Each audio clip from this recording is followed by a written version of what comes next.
Hello, this is Jake from the East Pointers, here with my good friends Koady Chasen, Tim Chasen, and Andy Bell. Thanks to Hudson Records for having us today.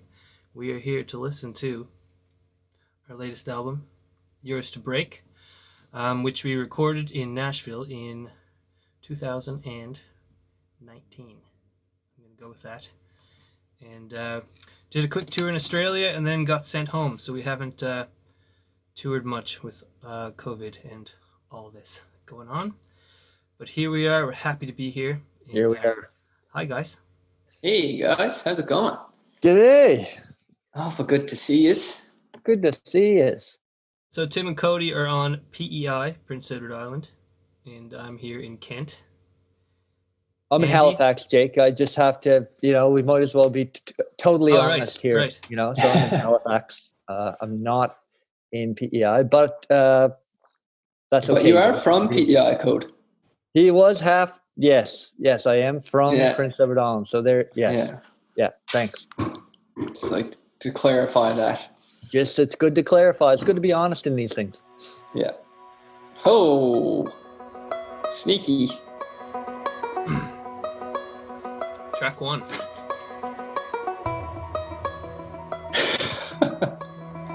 Who came up with that riff? God, I feel like you have to be the first one to talk about this. Yeah. This was a Woodford riff. This was one that came from whenever Chloe and I were staying on site at Woodford during those hot Australian summer days, sending stuff back and forth to you guys. This was one of those riffs.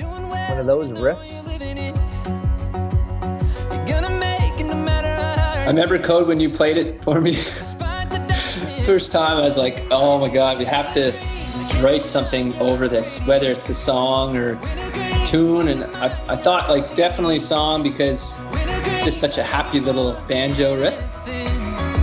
And I've always liked jig songs too. Oh yeah, me too. Songs in 6/8 have always been ones that I really enjoy. They're fun to write.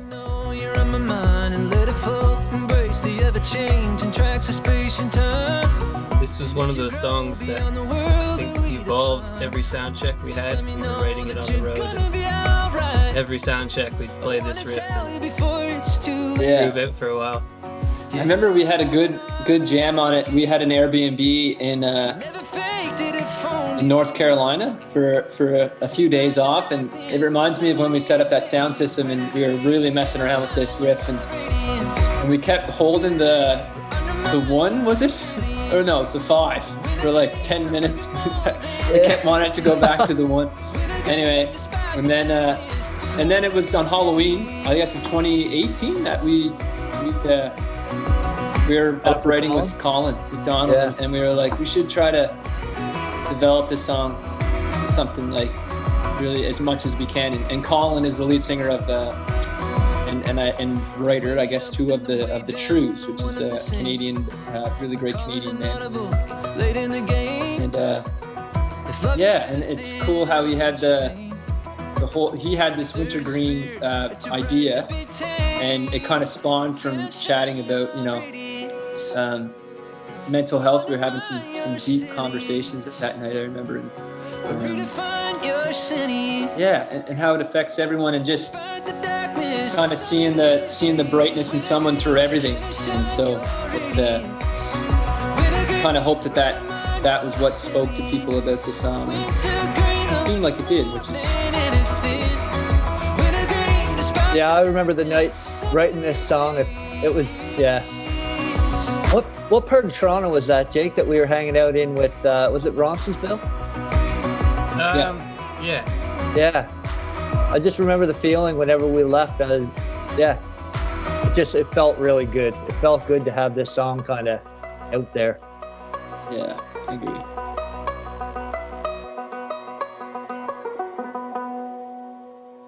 Little trip. Andy, feel free to jump in at any point if we get off track or... That's great, because this is like, the production on this is pretty poppy, isn't it? So you did it in Nashville, right? This album. We did, with Gordie Sampson, who's actually a Cape Breton, Nova Scotia, boy, but he's been in Nashville for many years now, probably 15 years or so. And so his primary job is a writer. He's written tons of #1 country songs that you've all heard on the radio, I'm sure. And but he's like a trad guy. Like that's what his upbringing was like, with pop and rock music, but also in trad, Cape Breton music as well. So he's had many great solo albums too, where he kind of dives in and out. And we really wanted to work with him on our second album because just the direction of the East Pointers, like having tunes and then songs that were kind of that fell somewhere into like the pop category, but not really poppy, but just rootsy and poppy, and bringing the two worlds of trad and contemporary together, which is somewhat kind of hard to do sometimes, just because you don't want to have an album be like one here, one over here. You kind of want to find a middle ground between the different styles and influences that you have. So Koady was a really great guy to sit down with and brainstorm where we could go without making it be like, making it all feel like like a unified album that wasn't too far stretched from tunes and the song. So and with Wintergreen, we just kind of laid down like a Jake, what would you call that? It was a Juno bass that did the bass part on it. That's right. Yeah. And I mean, there's only 3 chords in the song, or is there 4? Maybe 3? Yeah. 3 chords. Yeah. 3 chords and the truth, as they say down there. yeah. So it was just fun, like kind of laying it all over that, and then just a little sparkles, like Jake on his nice little Nord keyboard there, lots of little high end sparkly things on top, and really it's just like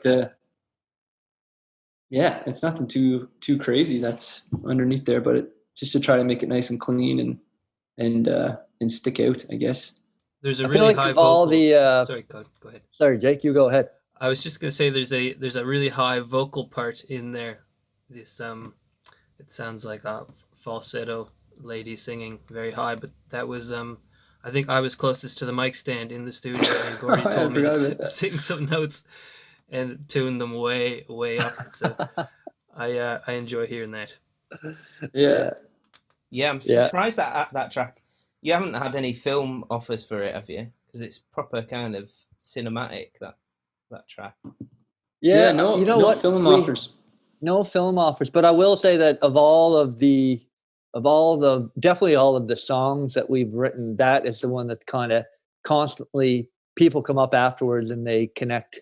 I think because there is that mental health relationship with the song, and it's definitely one that I definitely feel like I have connected with a lot of people after shows over. You end up chatting for 10-15 minutes about their relationship with the song and all that kind of stuff, which is obviously what it's all about.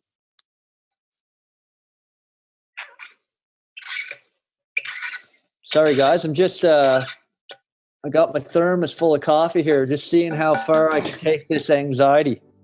That looks like a real Stanley. It is. Good eye. Oh, that greasy lick. Huh? Another greasy Koady chasing lick. Yeah. Koady had a mustache right through the whole recording. So. Yeah, it came all the way down. Yeah. At least that's what I thought it looked like. This track started with Koady, you were playing that riff, eh? That was when we were down in Nashville. Yep. We had the tune pretty much written, but we just wanted something off the top to kind of bring it all together. And this was a late night Koady studio lick. Yeah. And in the B part, we wanted to make sure that the melody wasn't too close to another tune, so we switched around a few notes. We won't say what tune we thought it sounded like. 24 tunes. I think the working title in the studio was B minor Cowboy, which oh yeah, that's right. still comes up on And that's just stomp box and tambourine going hard the whole time, basically. The Moog. Yeah. Felt like on this record, right from the get-go, it was all about just doing whatever you, not really worrying about what people are going to say about it. If it felt good to do. I'm such a fan of low end and Moog bass and all that, and there's just, yeah, it just felt so good putting it into this track and into pretty much every track on the record. I can thank my brothers for making me listen to a lot of Rush back in the day. For the old Koady always gets told that he even looks like Geddy Lee sometimes.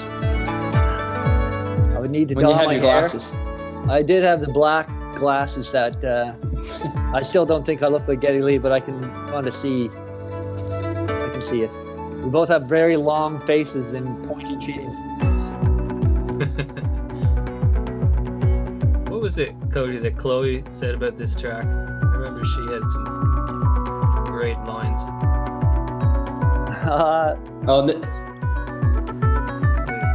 Greasy or something. You had something about your piano playing. Oh. What was it? She's got a few great lines about the record. Anyways.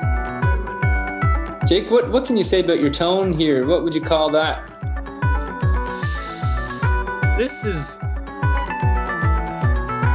some sort of road through an amp, I guess. It's like just a bit of distortion in there. I tried a bunch of sounds and this seemed to fit the mix the best.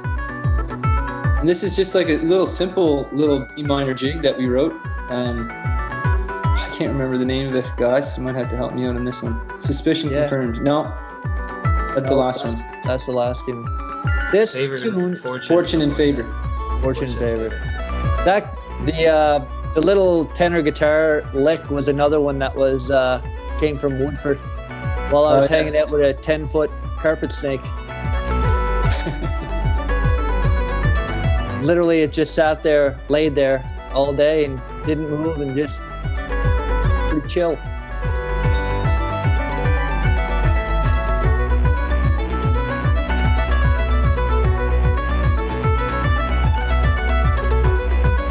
We sidechained the Moog to Tim's kick on this, so you get that sort of pulse. Donnie does that in the live gigs as well, which I always enjoy. Jake, I'm having trouble hearing you. What? I'm having trouble hearing you. Oh, really? Sorry, guys. The guy with the fancy mic. Yeah.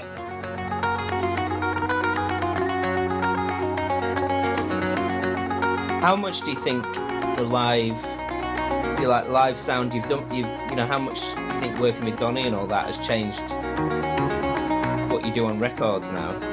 How you write and arrange and stuff? Or hasn't it? I think our big thing is always being able to, for the most part, replicate the records. And I feel like if there's a few tricks that need to be done, Donnie is definitely quite capable of doing that. I always feel very confident with whenever I hit the Moog and stuff like that. I have a lot of confidence that Donnie's going to put it where it needs to be out in front and all that kind of stuff. Yeah, it definitely makes a difference knowing that you have a front of house guy that, and I'm sure you can attest to too, Andy, just like knowing that the consistency every night and you know, if you're playing around with a few sounds on stage, it's like, you know, that all the levels will be as best as they possibly can be. Because we, whenever you think back to touring without a sound guy, and it's like the stress. Do you think when you toured without a sound guy or without, you know, someone as good as Donnie, that you would like, do you think you would have, because like you're saying, you want to be able to replicate what you do in the studio live. Mm-hmm. So like, do you think you would be going as far as you are in the studio, like with sort of synths and it's true, and all that, without being confident that you could actually do that live? Or I think we confidently could go a bit further in the studio, knowing that, you know, we will have someone who can can make it in the sound convey itself. Like obviously it all comes from us. Like we're not, obviously we're not playing any tracks or anything like that. So it all comes from the stage. So, but making sure that, just that extra confidence, knowing that it comes across. But I mean, I guess it all lies on us initially to make sure that we can reproduce it first. But it got to a point where we had all these songs that it was not a choice really. We had to take someone like Donnie on the road all the time to be able to replicate the album, I think. Yeah. And it probably, works the other way too. Mm-hmm. Think about him when we're writing too, I imagine. He's stuck with us all the time.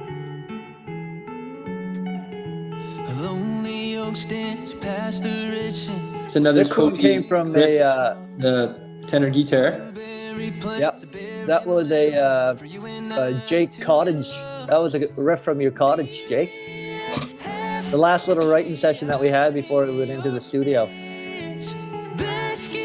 I don't know if this was one of the late night ones where you feel totally burnt out and something comes from it, or if this was a fresh as a daisy, bright and early in the morning.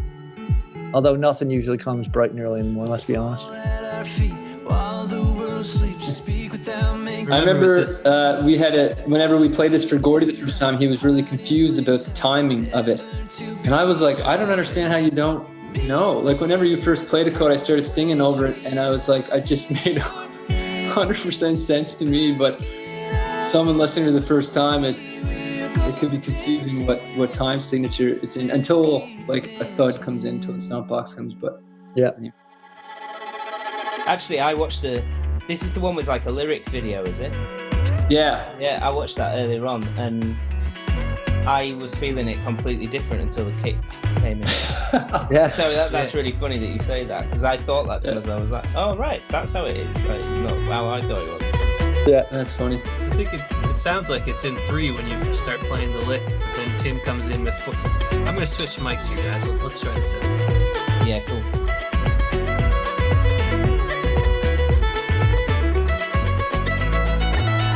Is any better? Oh, yeah. Yeah, that's better now. Okay. Back to the drawing board. Sorry, Jake. We were kept on cutting you off and shit. Yeah. I feel like you had something very wise to say, though, Jake, at the start of this. What was that now?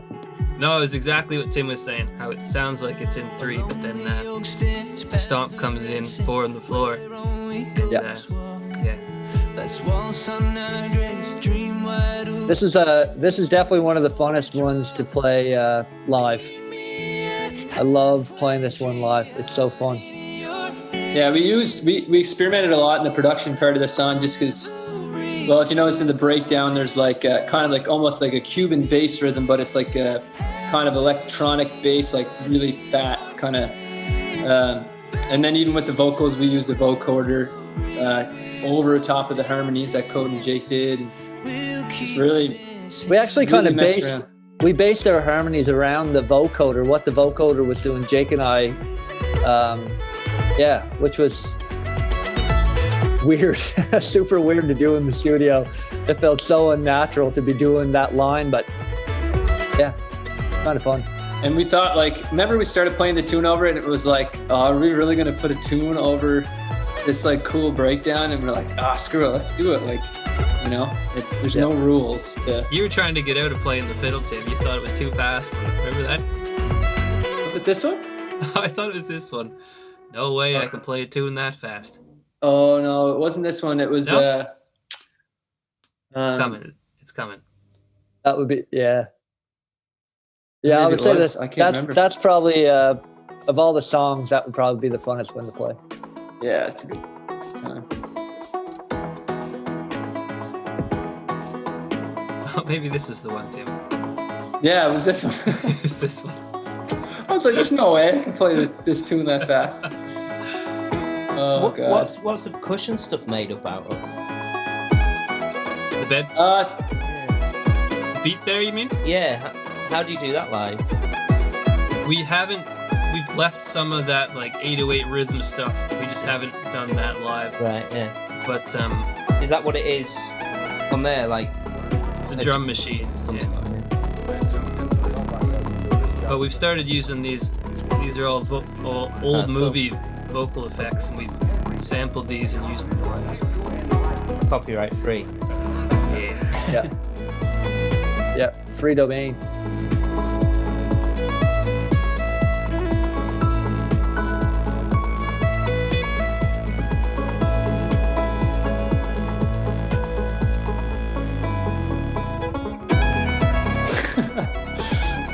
The Moog dropping down.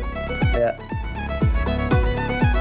How did you do a lot of this? Did you do a lot of it like the tune stuff? Is it all live together or like? But I think you laid your banjo down first, right? The banjo, yeah, the banjo down first on this one.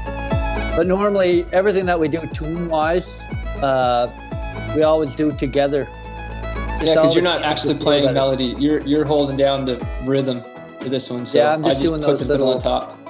Yeah.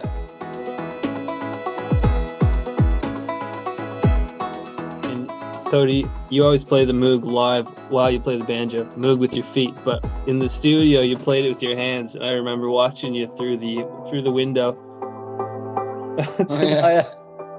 Crouch down. Yeah. Quite low. You got some good videos of that. I would love to just be a full-time Moog player. If there's a band looking for a full-time, just with your feet, oh, it'd be awesome.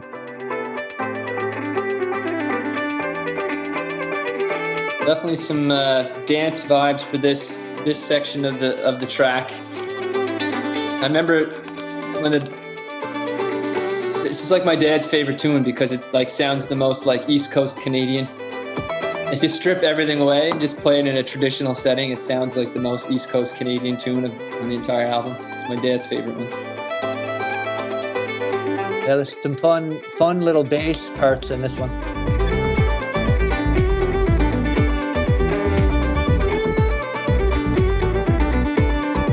Yeah, I had to thank Koady for these bass parts. We were like, oh, it was like 1 o'clock in the morning. We were like, okay, where is this track going? Like, so weird, and it felt really good. But then he was like, pulled up the keyboard, and he's like, I think I have an idea. And then he started playing the bass, and we were like, holy shit, that sounds so cool. We were so pumped. Koady's got a way of saving a track when you think you're like, oh, this isn't really working. He comes in with an idea that just makes it your favorite track. Yeah, totally.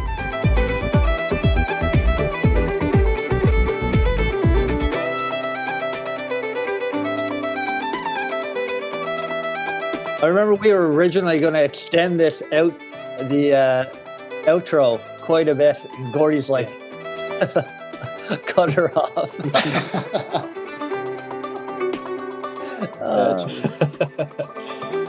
I guess we do that live. I can't remember. Yeah, we do. It's been so long. Yeah. Yeah. Keep it going. I just wanted to do that triplet a bunch more times.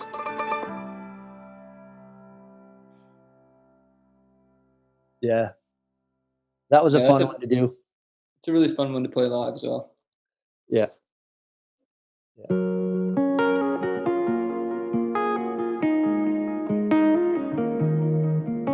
And we become introspective. Yeah. Everybody look off to the side of the camera. I remember Koady, first time you played this riff on the tenor guitar too, I was like, we have to write a song over this, and essentially I just kind of singing along to what the melody of the riff. And I think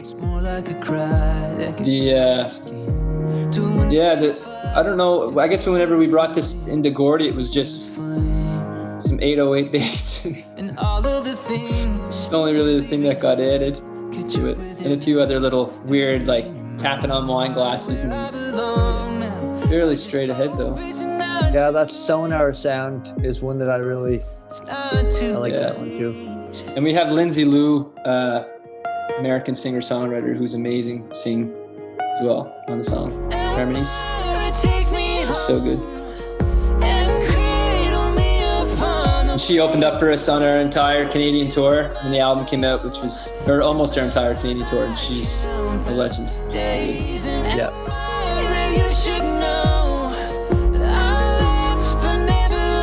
This was another one though that even though there wasn't that much to do in the studio, Koady really. Yeah. This song is totally owing to kind of Koady's vision. Just layout and everything.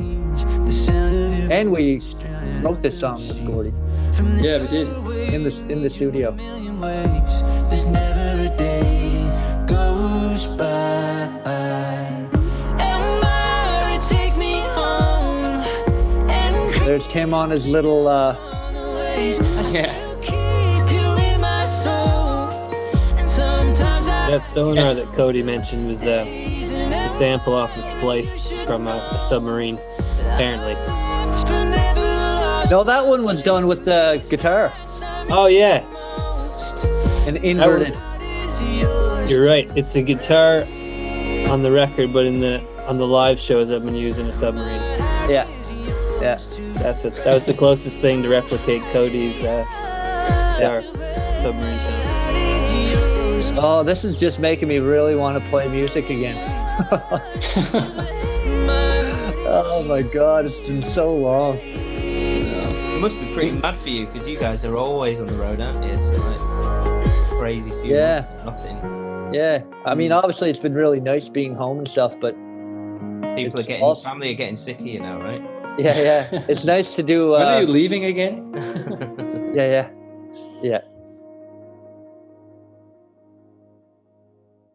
How does that work? Because you guys are quite often in three different continents, aren't you? If you're in. Yeah, now we'll kind of be constantly in 2 different continents because I just made the full-time move back to Prince Edward Island. So now it's Jake. Jake is going to be the odd one out. We're trying to get Jake to move to PEI. Jake and Lucy.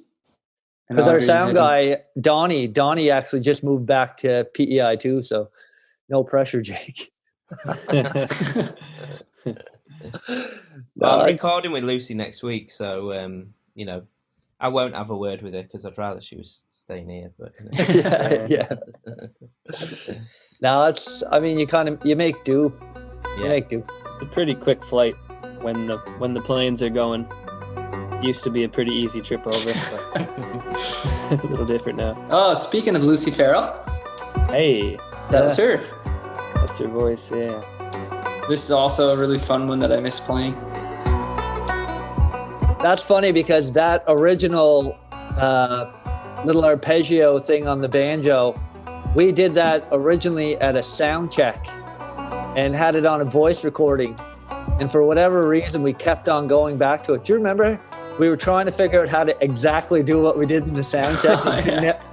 Could never replicate it. And but I mean, obviously, with the tune and then Lucy adding her genius on top of it, it definitely turned into something cool. Lucy's part was a song that she had of 5 different layers of. She'd probably tell the story differently, but I took her voice, took all the layers, and put them in the song, and it's not where she hears the downbeat at all.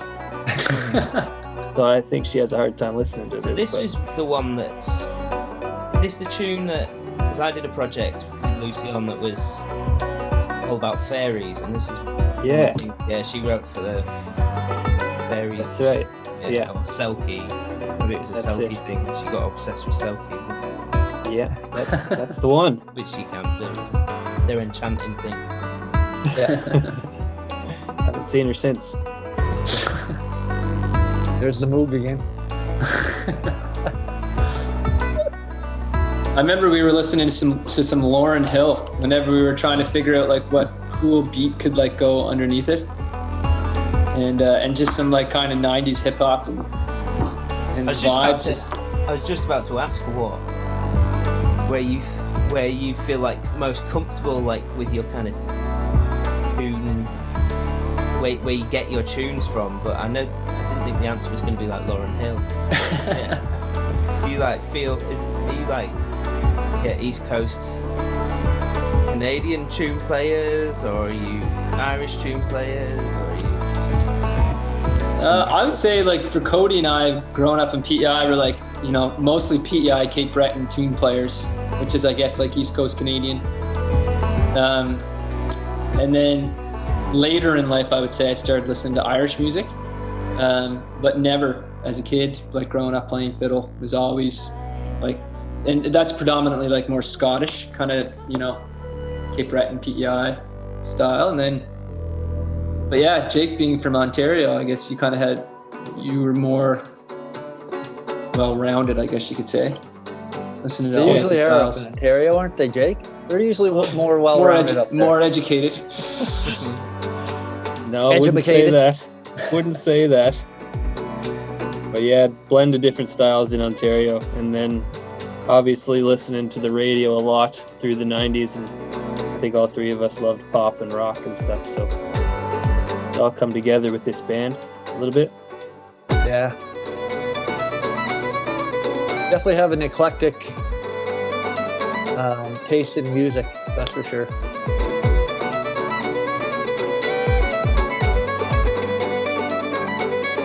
Unlike your father, Tim. Yeah, my dad just loves PEI and Cape Breton fiddle music, and that's pretty much it. That's just the way it is. Yeah, That's That's just the what way he it likes. is. Yeah. yeah. Mhm. He appreciates it all, but doesn't listen to it. Yeah. I remember seeing you guys at the old fruit market. That was the first time I saw you. You were on with Roro, weren't you? Yeah. Yeah, that's right. Absolutely banging it in Glasgow. Yeah. Yeah, that was fun. Yeah, it was great. That was such a fun Celtic Connections. Yeah. Man, it's wild. Yeah. I guess it always is there. That's such an amazing venue too, the fruit market. Yeah. I remember being starstruck with Aoife O'Donovan. Oh, Yeah, it's awesome. trying not to sound like a dummy talking to her. Didn't work. Didn't work. Yeah, that's a great album. She did that night as well. Yeah, so Yeah. Put it on vinyl, it's great. Yeah. Oh, it's incredible.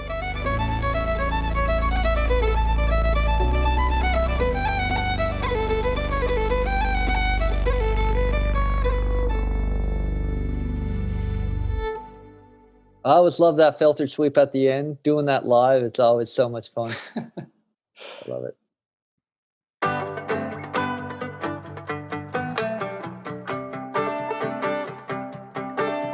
Another Koady chasing banjo riff. Just when you think you didn't have enough. he's got a lot of licks, that boy. I got a lot of time on my hands, boys. I don't have any kids, you know. I could just write all day. I started this lyrically with Lenny Gallant, who's an amazing PEI songwriter. We were over chatting about a little bit of all the mysteries and serendipitous coincidences of you know, treasures and pirates and everything on the East Coast here in Canada. Oak Island being one of them, and so the lyrical content's a bit to do with that. We finished it with Koady in Nashville. This was fun to put together. Funny, there's a new thing on, I think it's on Discovery Channel. It's like from the people who excavated Oak Island. There's a new like treasure thing, and Dad was just like, they never found anything at Oak. Dad's not sold on the whole idea.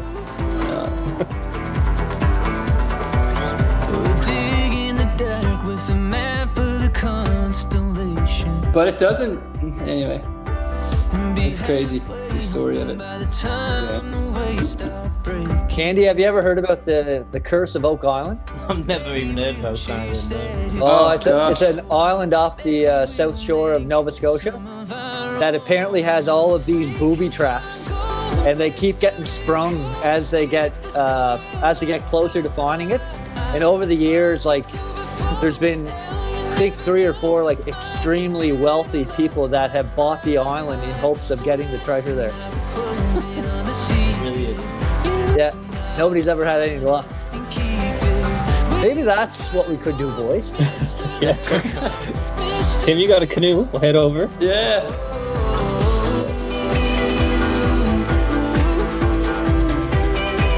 Jakey solo.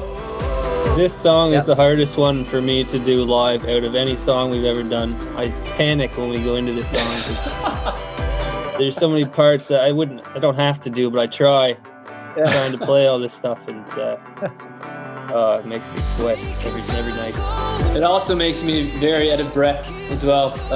Singing it very high and playing the stomp box and tambourine and the guitar, and I'm always extremely out of breath and stressed out by the end of this. Why don't And do this one? I'm somewhere in the middle, boys. Just you know. Cruising.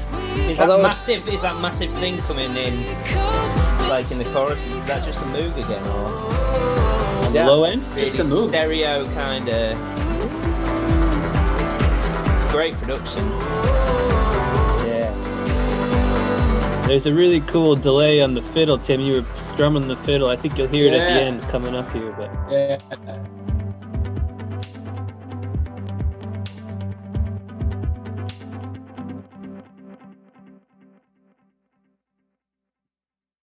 I think that helps add to the size of the song right through. You don't hear it throughout the song, but it's there. Yeah, a little U2 trick, apparently. I would We were agree. going to have that be like the main thing, and we're like, it's too much like U2. We can't use it. Yeah. As if they care. You look a bit like The Edge as well, don't you? So,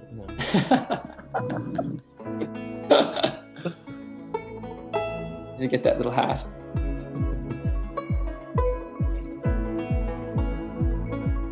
This was a jig that we wrote in Indianapolis Yeah. on a Rehearsal day studio. off. Yeah. Yeah. Yeah, this one's fun to play live too.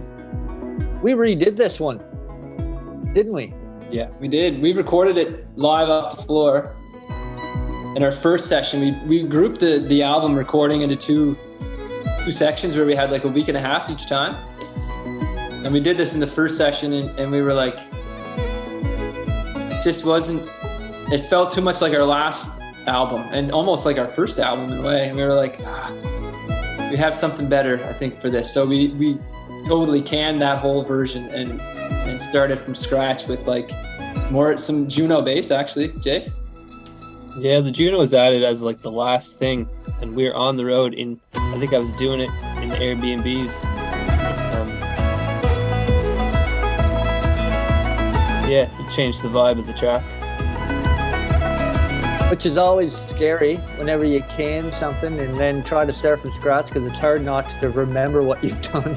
Yeah. Try to disregard everything that you put. Did you change the tune totally, or you changed the time signature, or anything, or you just the general overall vibe? I think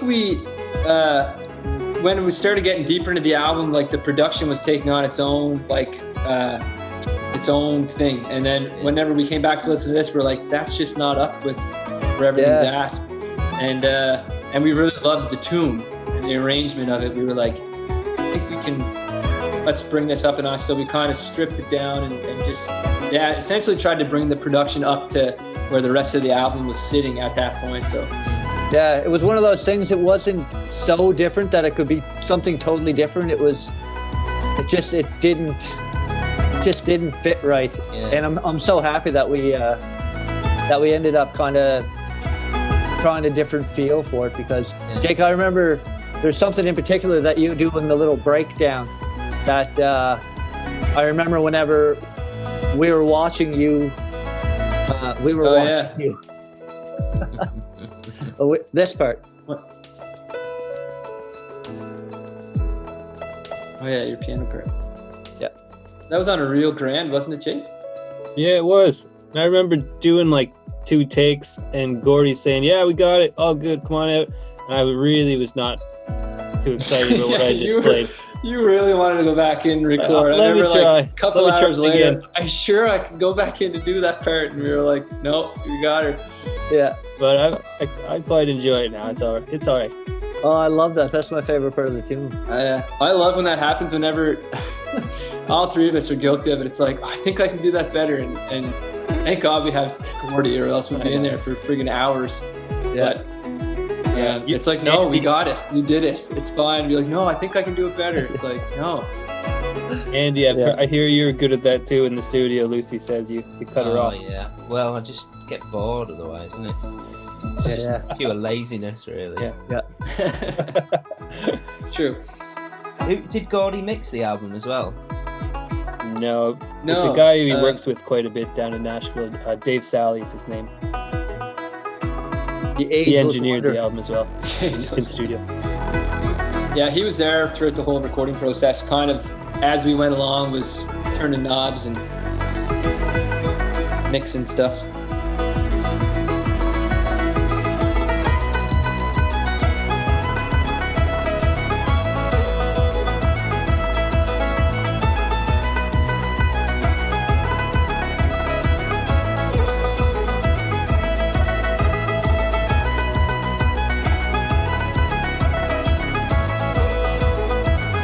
E major and B major.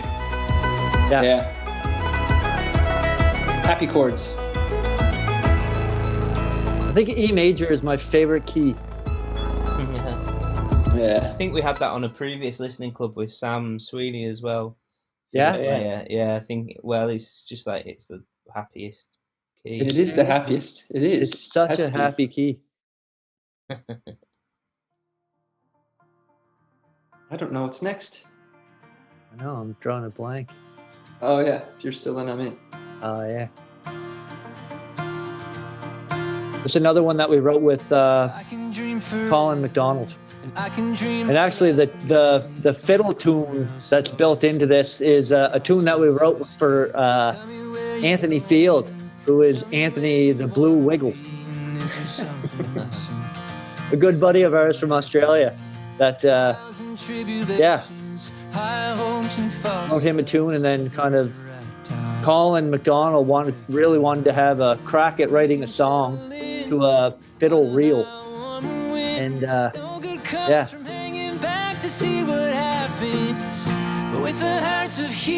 he did it.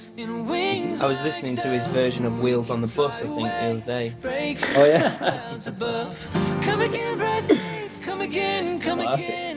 When you're good to go. We also simplified this one quite a bit. We were like just acoustic guitar, piano, banjo, and we're like, what is this song gonna look like if we record this song? We had a few other vocal songs that we were like hemming and hawing about, and we just played. I remember in the studio, piano, acoustic, banjo, and Koady's like, that's it. I think that's the something different. It kind of comes back to acoustic instruments at this point in the album. I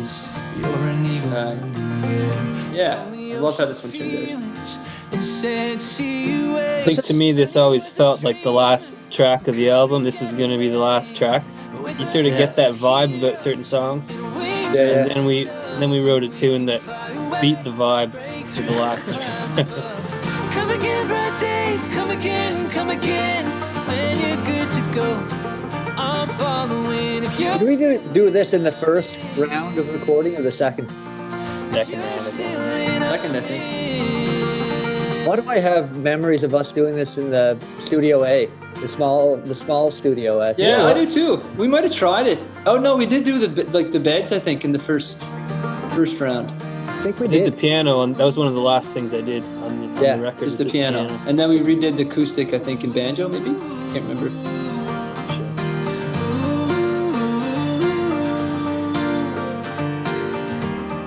We did this all at the Sound Emporium, Andy, in Nashville. Yeah. And between there and Gordy's home studio, which is a good little space as well. Yeah, that's a super cool spot.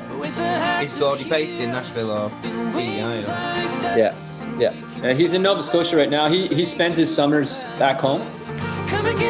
So he's in Cape Breton Island right now. When you're good to go, I'm following if you're still in with the hearts of heroes and wings like doves, and we can fly away, break through the clouds above. Come I remember when Colin sent that it was just a short little section just saying like, I really want to do this, and it was lyrics over the real section of it. I was like, oh, I was just about to curse there. I need to calm myself down there. I thought, you did it.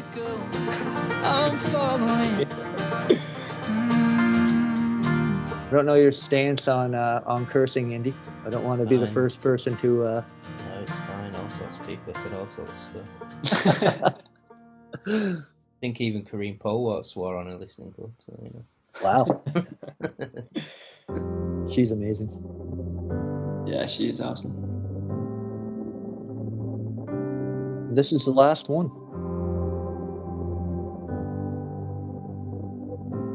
Yeah, I hear the last track epicness already.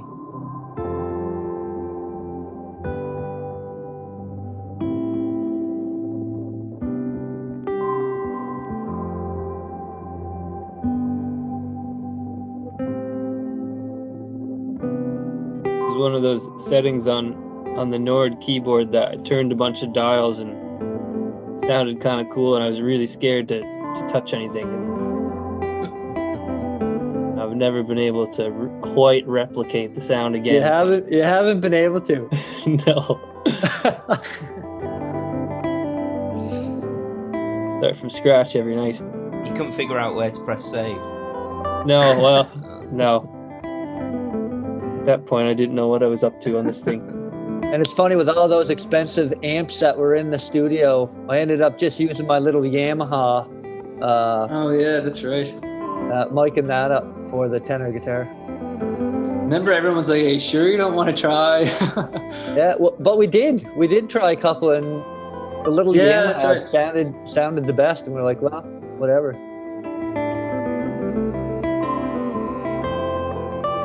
I loved seeing you walk into the Sound Emporium carrying your amp. They're like, they probably looked at me like, what in the hell is this guy? Why are they in here right now? Yeah. Oh, it does sound great though. It's a nice amp. They're great little amps. Looks hilarious. Do you still have that code? Tim, you know what? I have no fucking idea where that thing is. Oh, really? I can't figure out where I left it. I know it's around somewhere. Maybe Jake's about I love those little kind of pads that Koady pulled out for the percussion wise. Oh my God, there it is. Is that it, Jake? Maybe. Jake, do you have my bow there too? Yeah, you guys got to stop leaving stuff here. You send that back on an airplane my way? Yeah. We need a few trips to bring you home your stuff, boys.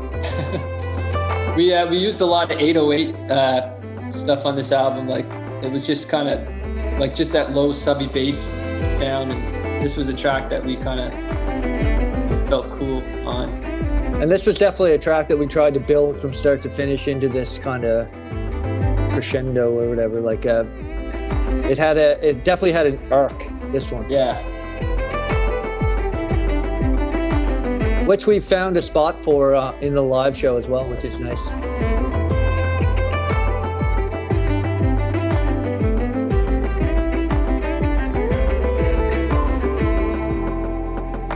Here's the lick.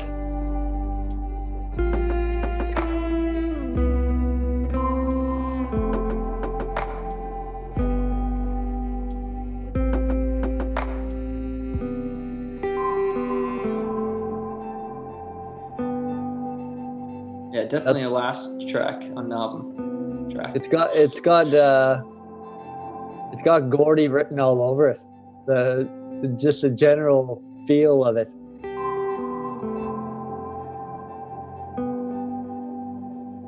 Yeah, this was a fun one to just kind of really vibe out to, and not try to make it like something right away, like you say, Cole. Like trying to find this arc, like emotional arc to the track, and peak and then come back down. Yeah, and that was all in the same room, which is always obviously a interesting with bleed and all that kind of stuff. Trying to, because we had a room mic as well behind Tim that was Yeah, picking up everything.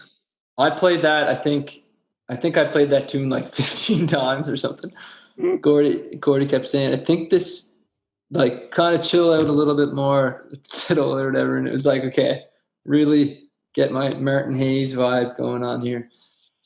And yeah, it's just like, it's so funny how sometimes you can play a track so many times. But we had, yeah, and I think you and I and you too, Jake, you were in the same room, but you had your Nord hooked up. I think I left after a few takes just because I could, but Yeah, that's true. Just Maybe because I was the only nailed it. one. Jake always nailed it first time, and he was done. You know. Yeah. Don't hate the He'd player. just go hate the back game. in because he felt bad first. I think I can do that again. Yeah. But really, he's like, I nailed that one. No. Less notes.